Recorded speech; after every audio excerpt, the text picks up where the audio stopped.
नमस्कार, good morning India देख रहे हैं आप। मैं ताबिश हुसैन और खबरों की शुरुआत एक बड़ी खबर से करेंगे जो कि अफगानिस्तान के काबुल से आई, जहां पर अलकायदा प्रमुख अल जवाहिरी को मार गिराया गया है। यूएस राष्ट्रपति बाइडेन ने इस हमले की पुष्टि की और अमेरिकी ड्रोन हमले में जवाहिरी को मार गिराया गया है। आपको बताएं कि अल जवाहिरी 9/11 हमले का मास्टरमाइंड था और जवाहिरी काबुल के शेरपुर इलाके में ड्रोन हमले में जो है इसको मार गिराया गया है। इसको लेकर बाइडेन ने कहा कि इंसाफ पूरा हुआ है। अफगानिस्तान के काबुल में ये ड्रोन हमला किया गया जिसमें जवाहिरी की मौत हो गई और अमेरिका ने इस पर $25 मिलियन का इनाम रखा था।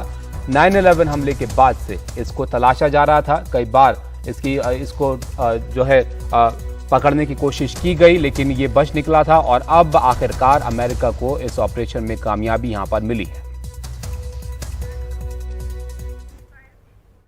And I made a promise to the American people that we continue to conduct effective counterterrorism operations in Afghanistan and beyond. We've done just that. Now we have eliminated the Emir of Al-Qaeda. He will never again allow Afghanistan to become a terrorist safe haven because he is gone and we're going to make sure that nothing else happens. अब बात महंगाई के मुद्दे की करते हैं। कई दिनों तक हंगामे के बाद लोकसभा में कल आखिरकार महंगाई के मुद्दे पर चर्चा हुई और आज राज्यसभा में महंगाई के मुद्दे पर चर्चा हो सकती है और ये चर्चा प्रश्नकाल खत्म होने के बाद 1 बजे से शुरू हो सकती है। डीएमके नेता पी विल्सन ये मुद्दा उठाएंगे और संसद का मानसून सत्र 18 जुलाई से शुरू हुआ है और इसके बाद से विपक्ष इस मुद्दे को लेकर महंगाई के मुद्दे पर चर्चा की मांग करता रहा है। अब तक सत्र के 11 दिन में हर दिन महंगाई को लेकर विपक्ष हंगामा करता रहा है और अब इसको लेकर चर्चा यहां पर आखिरकार की जा रही है।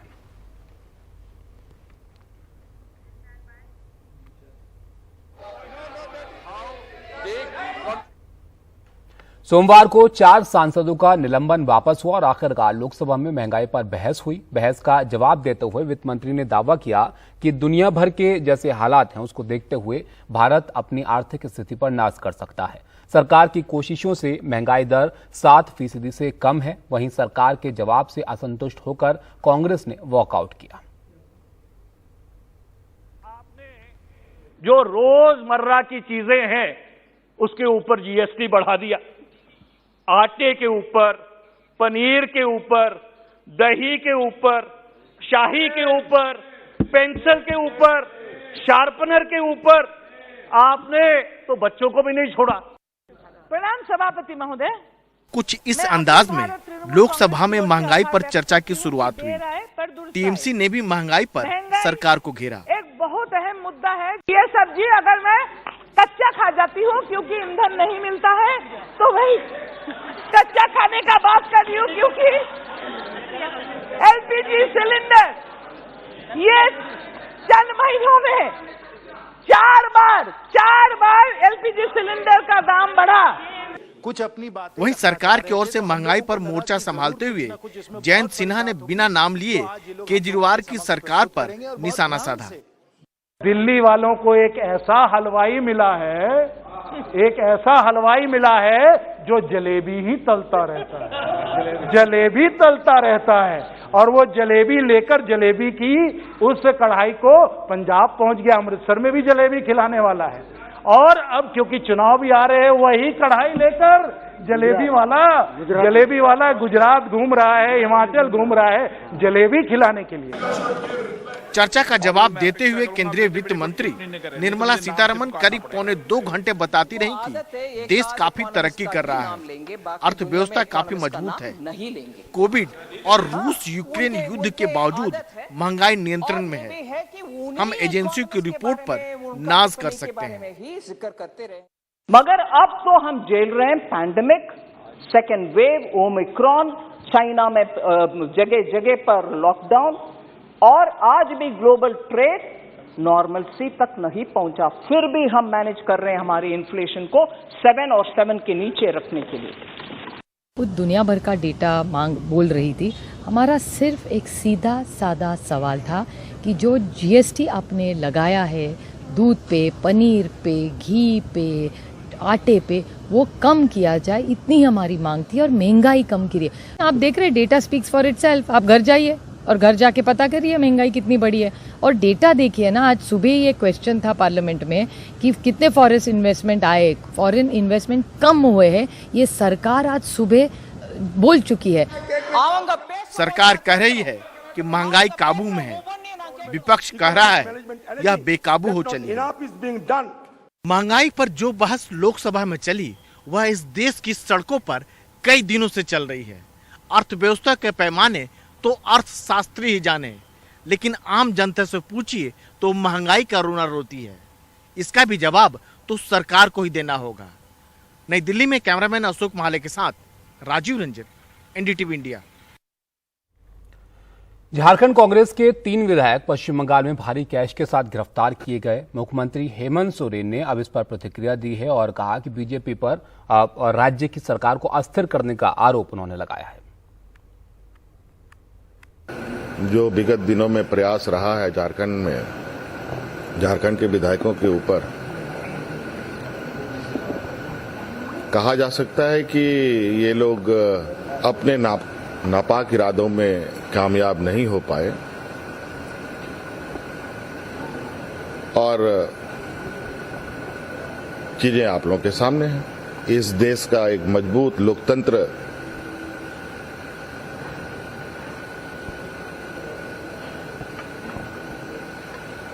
पर एक बहुत बड़ा हमला है,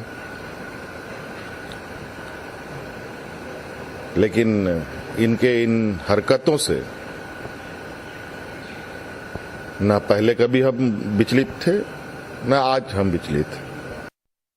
जबलपुर में एक अस्पताल में लगी जबरदस्त आग से 8 लोगों की मौत हो गई है। हादसे में कई मरीज जो हैं वो झुलस भी गए और स्थानीय प्रशासन शॉर्ट सर्किट को हादसे की वजह बता रहा है। आग इतनी तेजी से फैली कि अंदर मौजूद कई लोग, जिनमें मरीज भी शामिल थे, उन्हें भागने का भी मौका नहीं मिला।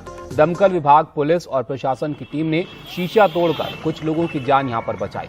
आग पहले अस्पताल में लगे जनरेटर में लगी, उसके बाद कुछ ही समय में पूरे अस्पताल में फैल गई।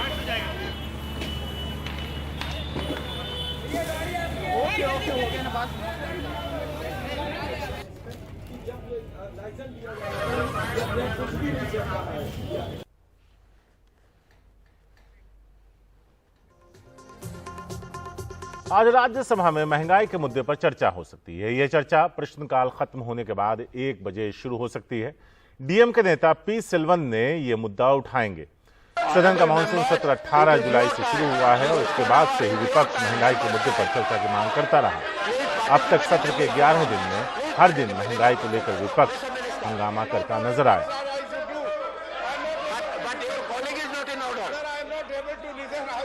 सोमवार को 4 सांसदों का निलंबन वापस हुआ और आखिरकार लोकसभा में महंगाई पर बहस हुई। बहस का जवाब देते हुए वित्त मंत्री ने दावा किया कि दुनिया भर के हालात को देखते हुए भारत अपनी आर्थिक स्थिति पर नाज कर सकता है। सरकार की कोशिशों से महंगाई दर 7% से कम है। वहीं सरकार के जवाब से असंतुष्ट होकर कांग्रेस ने वॉकआउट किया। आपने जो रोजमर्रा की चीजें हैं उसके ऊपर जीएसटी बढ़ा दिया। आटे के ऊपर, पनीर के ऊपर, दही के ऊपर, शाही के ऊपर, पेंसिल के ऊपर, शार्पनर के ऊपर आपने तो बच्चों को भी नहीं छोड़ा। प्रणाम सभापति महोदय। कुछ इस अंदाज में लोकसभा में महंगाई पर चर्चा की शुरुआत हुई। टीएमसी ने भी महंगाई पर सरकार को घेरा। एक बहुत अहम मुद्दा है। ये सब्जी अगर मैं कच्चा खा जाती हूँ क्योंकि ईंधन नहीं मिलता है, तो वही कच्चा खाने का बात कर रही हूँ, क्योंकि एलपीजी सिलेंडर ये चंद महीनों में 4 बार एलपीजी सिलेंडर का दाम बढ़ा। कुछ अपनी बात। वहीं सरकार की ओर से महंगाई पर मोर्चा संभालते हुए जयंत सिन्हा ने बिना नाम लिए केजरीवाल की सरकार पर निशाना साधा। दिल्ली वालों को एक ऐसा हलवाई मिला है जो जलेबी ही तलता रहता है और वो जलेबी लेकर जलेबी की उस कढ़ाई को पंजाब पहुंच गया। अमृतसर में भी जलेबी खिलाने वाला है और अब क्योंकि चुनाव भी आ रहे हैं, वही कढ़ाई लेकर जलेबी वाला गुजरात घूम रहा है, हिमाचल घूम रहा है जलेबी खिलाने के लिए। चर्चा का जवाब देते हुए केंद्रीय वित्त मंत्री निर्मला सीतारमण करीब 1.25 घंटे बताती रहीं कि देश काफी तरक्की कर रहा है, अर्थव्यवस्था काफी मजबूत है, कोविड और रूस यूक्रेन युद्ध के बावजूद महंगाई नियंत्रण में है। हम एजेंसी की रिपोर्ट पर नाज कर सकते हैं। मगर अब तो हम झेल रहे हैं pandemic, second wave, Omicron, China में जगह जगह पर लॉकडाउन, और आज भी ग्लोबल ट्रेड नॉर्मलसी तक नहीं पहुंचा। फिर भी हम मैनेज कर रहे हैं हमारी इन्फ्लेशन को 7 और 7 के नीचे रखने के लिए। वो दुनिया भर का डेटा मांग बोल रही थी। हमारा सिर्फ एक सीधा सादा सवाल था कि जो जीएसटी आपने लगाया है दूध पे, पनीर पे, घी पे, आटे पे, वो कम किया जाए, इतनी हमारी मांग थी, और महंगाई कम करिए। आप देख रहे डेटा स्पीक्स फॉर इटसेल्फ। आप घर जाइए और घर जाके पता करिए महंगाई कितनी बड़ी है। और डेटा देखिए ना, आज सुबह ये क्वेश्चन था पार्लियामेंट में कि कितने फॉरेन इन्वेस्टमेंट आए, फॉरेन इन्वेस्टमेंट कम हुए हैं, ये सरकार आज सुबह बोल चुकी है। सरकार कह रही है कि महंगाई काबू में है, विपक्ष कह रहा है यह बेकाबू हो चली है। महंगाई पर जो बहस लोकसभा में चली वह इस देश की सड़कों पर कई दिनों से चल रही है। अर्थव्यवस्था के पैमाने तो अर्थशास्त्री ही जाने, लेकिन आम जनता से पूछिए तो महंगाई का रोना रोती है। इसका भी जवाब तो सरकार को ही देना होगा। नई दिल्ली में कैमरामैन अशोक महाले के साथ राजीव रंजन, एनडीटीवी इंडिया। और एनसीपी सांसद सुप्रिया सुले से बात की हमारे सहयोगी राजीव रंजन ने। हमारे साथ है एनसीपी की सुप्रिया सुले। वित्त मंत्री ने जवाब दिया, उससे कितनी संतुष्ट है महंगाई को लेकर? नहीं, बिल्कुल नहीं। वो दुनिया भर का डेटा मांग बोल रही थी। हमारा सिर्फ एक सीधा सादा सवाल था कि जो जीएसटी आपने लगाया है दूध पे, पनीर पे, घी पे, आटे पे, वो कम किया जाए, इतनी हमारी मांग थी, और महंगाई कम करिए। दुनिया भर की बातें बोल रही थी, इकोनॉमी, अमेरिकन इकोनॉमी, श्रीलंका। हमको दुनिया से क्या लेना देना भैया। हमारी देश का गरीब आज पिट रहा है। किसी के घर में जाओ, बड़े छोटे मध्यम वर्गीय किसी के, सबको महंगाई की बहुत बड़ी समस्या है। और यही हम कहना चाहते हैं कि आप इश्यू पे बोलिए। महंगाई छोड़ के सारा दुनिया भर का बात कर रही थी। एक अंतिम सवाल कि वो जो बोल रही थी कि देश तरक्की कर रहा है, 7% हमने महंगाई कम रखी हुई है, और तो यूपी से तुलना कर रही थी। नहीं, आप देख रहे डेटा स्पीक्स फॉर इटसेल्फ। आप घर जाइए और घर जाके पता करिए महंगाई कितनी बड़ी है। और डेटा देखिए ना, आज सुबह ये क्वेश्चन था पार्लियामेंट में कि कितने फॉरेन इन्वेस्टमेंट आए, फॉरेन इन्वेस्टमेंट कम हुए हैं, ये सरकार आज सुबह बोल चुकी है। आप पार्लियामेंट का आज देखिए डेटा साहब, उस डेटा में आज एक सवाल है, उसी में इसी सरकार ने कहा है कि फॉरेन इन्वेस्टमेंट कम करिए। और ये कही जा रही है कि फॉरेन इन्वेस्टमेंट आ रही है, बहुत अच्छा माहौल है। पता नहीं कौन सी दुनिया में रह रही है। किसको एड्रेस कर रही है वित्त मंत्री? किसके लिए कह रही है अच्छी बात है, ये है वो है सब? पता नहीं, खुद के लिए कुछ अच्छे दिन ख्वाब में जी रहे हैं, लिविंग इन अ बबल। थी सुप्रिया सुले, कह रहे हैं कि आम आदमी के अच्छे दिन अभी नहीं आए हैं। नई दिल्ली से राजीव रंजन, एनडीटीवी इंडिया। बंगाल के हावड़ा में शनिवार देर शाम भारी मात्रा में नकदी के साथ झारखंड कांग्रेस के 3 विधायकों की गिरफ्तारी के मामले में बंगाल पुलिस की आपराधिक जांच विभाग यानी सीआईडी ने बड़ा दावा किया। सीआईडी सूत्रों के मुताबिक जांच में पता चला कि झारखंड में गठबंधन की सरकार गिराने के लिए तीनों विधायकों ने पैसे लिए। सीआईडी का यह भी कहना है कि तीनों विधायक पैसे लेने कोलकाता आए थे और यहां हवाला कारोबार से जुड़े एक व्यवसायी से इन्हें पैसे मिले। सीआईडी सूत्रों के मुताबिक उन्हें कुछ सीसीटीवी फुटेज मिले हैं जिसमें ये तीनों विधायक एक होटल में जाते दिख रहे हैं जहां इन्होंने अपना विवरण भी नहीं भरा। सीआईडी सूत्रों के मुताबिक इससे पहले 3 और विधायक गुवाहाटी गए थे और वहां के सीएम हेमंत बिश्व शर्मा के साथ उनकी बैठक हुई थी।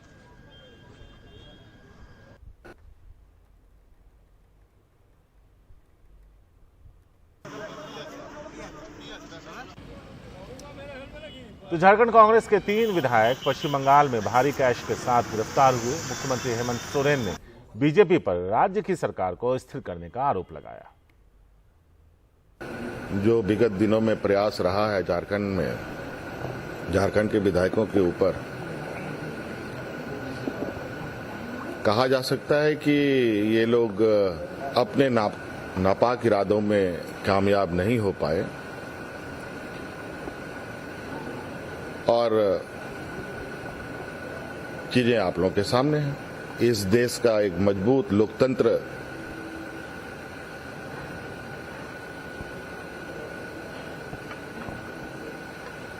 पर एक बहुत बड़ा हमला है। लेकिन इनके इन हरकतों से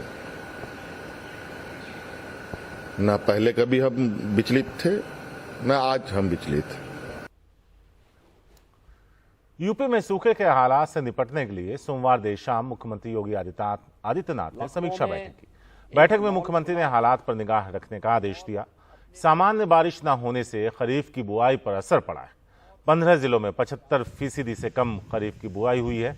यूपी के 35 जिले बारिश की कमी से जूझ रहे हैं। बैठक में इन जिलों पर विशेष ध्यान देने का फैसला लिया गया। इस साल 81 लाख हेक्टेयर पर खरीफ की फसल की बुआई हुई है, जबकि 96 लाख हेक्टेयर पर बुआई हमेशा होती थी। आम आदमी पार्टी ने गुजरात के लिए अपने दूसरे चुनावी वादे की घोषणा कर दी। अरविंद केजरीवाल की दूसरी गारंटी के तौर पर घोषित इस चुनावी वादे में अरविंद केजरीवाल ने गुजरात के सभी बेरोजगार युवाओं को रोजगार देने का वादा किया।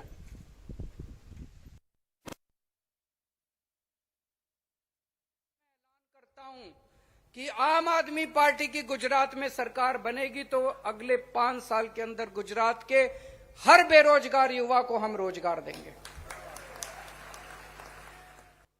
गुजरात विधानसभा चुनाव 2022 के लिए अरविंद केजरीवाल का दूसरा चुनावी वादा, दूसरी गारंटी। गुजरात के सोमनाथ जिले के वेरावल में जनसभा को संबोधित करते हुए केजरीवाल ने वादा किया कि 5 साल में हर बेरोजगार को रोजगार देंगे। जब तक रोजगार नहीं मिलेगा 3000 रुपए महीना बेरोजगारी भत्ता देंगे। 10 लाख सरकारी नौकरी निकालेंगे। नौकरी के लिए होने वाले पेपर लीक ना हो, इसके लिए सख्त कानून बनाएंगे। सहकारिता क्षेत्र की नौकरी का सिस्टम सुधारेंगे।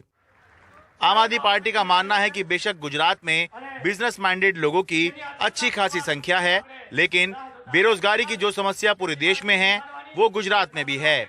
गुजरात में लाखों की तादाद में युवा बेरोजगार है, जो शिक्षित है, जो पढ़े लिखे हैं, वो बेरोजगार है। एक मैं छोटा सा एग्जांपल दे दूं कि हेड क्लार्क की भी एग्जाम होती है, उसकी भी सरकार भर्ती निकालती है, उसमें भी लाखों की तादाद में फॉर्म आ रहा है भर्ती के लिए। मतलब यही बताता है कि गुजरात में युवा कितना बेरोजगार है। जो लड़के हैं रोजगार नहीं है, बेचारा को कोई काम धंधा नहीं तो मर जाते हैं, आत्महत्या करते हैं। तो उसके लिए जो आम आदमी पार्टी आ जाएगी, तो केजरीवाल साहब आ जाएंगे, तो युवाओं को एक उत्साह है कि ये पार्टी आएगी तो हमको रोजगार मिलेगा,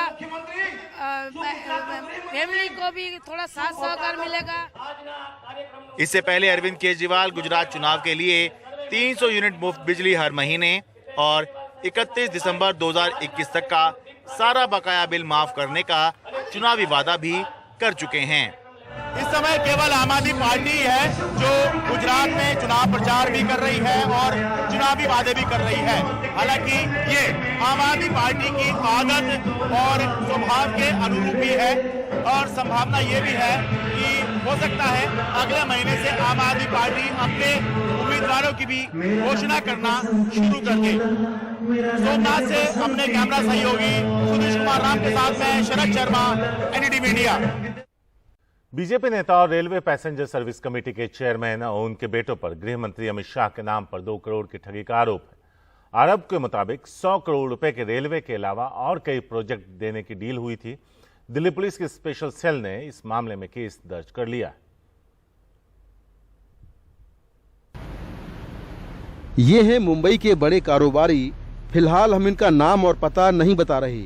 इनका आरोप है कि बीजेपी नेता और रेलवे पैसेंजर सर्विस कमेटी के चेयरमैन रमेश चंद्र रत्न और उनके बेटे ब्रजेश रत्न ने रेलवे के अलावा कई और प्रोजेक्ट दिलवाने के नाम पर उनसे 100 करोड़ की डील की और 2 करोड़ रुपए एडवांस ले लिए। बाद में पता चला कि उनके साथ ठगी हुई है। दिल्ली पुलिस ने इस मामले में केस दर्ज कर लिया है। अगले दिन मेरे पास सुबह 9 बजे राहुल शाह का फ़ोन आया और कई सारे मिस कॉल भी आए थे अनीस बंसल के, जो भाई साहब आप 2 रुपये का टोकन लेके काम आपका हो जाएगा, 2 रुपये का टोकन लेके आप वहाँ कुशाक रोड पे जाइए। जहाँ पे ये कॉल करेंगे गृह मंत्री साहब को और अगले 1 घंटे में आपकी मीटिंग करवाई जाएगी। शिकायतकर्ता के मुताबिक वो होटल के कारोबार में है और रेलवे में भी काम करना चाहता था। इसी सिलसिले में उसकी मुलाकात राहुल शाह और अनीस बंसल से हुई। दोनों ने इसी साल 27 मार्च को ब्रजेश से मिलने के लिए लुटियन दिल्ली के उसके कुशक रोड के एक बंगले में बुलाया। बताया गया कि ब्रजेश के पिता रमेश चंद्र रत्न बीजेपी नेता हैं और रेलवे बोर्ड के चेयरमैन हैं। ये भी कहा गया कि इनका गृह मंत्री और उनके बेटे के साथ रोज का उठना बैठना है और आरोप है कि 2 करोड़ रुपए एडवांस लेकर उसी रात अमित शाह से बात कराने का वादा किया गया था। ये भी कहा गया कि उनकी इतनी ऊंची पहुंच है कि वो किसी को भी राज्यसभा सांसद और गवर्नर भी बना सकते हैं, लेकिन ना तो कारोबारी का काम हुआ और ना ही पैसे मिले। उसके बाद मेरे पास कोई चारा नहीं बचा। फिर मेरे एक मित्र हैं, उनके सहयोग से मैं पहुंचा 9 कृष्णा मेनन मार्ग, क्योंकि ये गृह मंत्री अमित शाह के नाम से ये पैसे उगाए ही गए हैं। और फाइनली इन्होंने, ब्रजेश रतन ने ये बताया था, जो 2 करोड़ तो साहब के पास आगे चले गए, ठीक है, आप वहाँ जाके अपने पैसे ले आओ और 3 करोड़ और दे दो क्योंकि मेरी बात खराब हुई है। तो मैं तो बिल्कुल ही शॉक में था, जो ये लोग क्या बात कर रहे हैं। तो मैंने डायरेक्ट जो है गृह मंत्री जी के यहाँ गया, 2 एप्लीकेशन, एक कमिश्नर ऑफ पुलिस दिल्ली के नाम से लिखा, एक प्रति मैंने माननीय गृह मंत्री जी को दी और उसके बाद जो है ये स्पेशल सेल वालों ने उसके बाद ये केस दर्ज करवाया है। जब इस मामले में हमने रमेश चंद्र रत्न के बारे में पता किया तो पता चला कि वो रेलवे बोर्ड के चेयरमैन नहीं बल्कि रेलवे पैसेंजर सर्विस कमेटी के चेयरमैन हैं। रमेश चंद्र कैमरे पर तो नहीं आए, लेकिन उन्होंने फोन पर बताया कि मैं बीजेपी से जुड़ा हूँ, मेरा जीवन शीशे की तरह साफ है, पुलिस जांच कर रही है, जांच में सब साफ हो जाएगा। हम रमेश चंद्र रत्न के घर भी गए। ये उनकी सरकारी कोठी है जहां हमें बाउंसरों के अलावा कोई नहीं मिला। शिकायतकर्ता के मुताबिक आरोपी उसे बार बार धमकी दे रहे थे।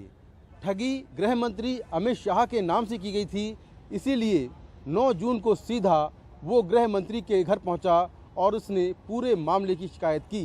इसके बाद गृह मंत्री के दफ्तर से तुरंत दिल्ली पुलिस को इस मामले की जांच के आदेश दिए गए।